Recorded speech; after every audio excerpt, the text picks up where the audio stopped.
ശരിക്കും ഏറ്റവും വലിയ ക്രിയേറ്റീവായിട്ട് ചിന്തിക്കുന്ന ക്രിയേറ്റീവായിട്ടുള്ള ആൾക്കാർ ആരാന്നറിയാം? ഓൺട്രപ്രണേഴ്സാണ്.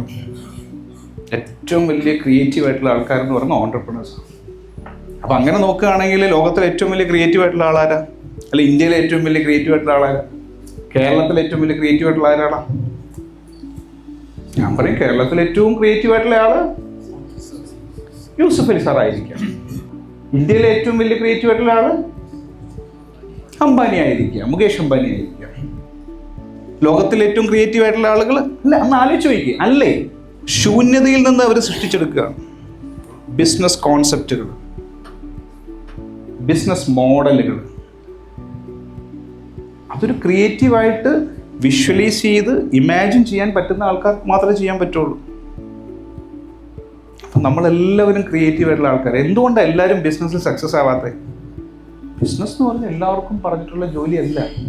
അപ്പം നമ്മൾ മനസ്സിലാക്കണം, നമുക്ക് ഒരുപാട് ബാധ്യതകളുണ്ട് സമൂഹത്തോട്. നമ്മളെ ഡിപ്പെൻഡ് ചെയ്തിട്ടാണ് ഈ സൊസൈറ്റി തന്നെ നിലനിൽക്കുന്നത്.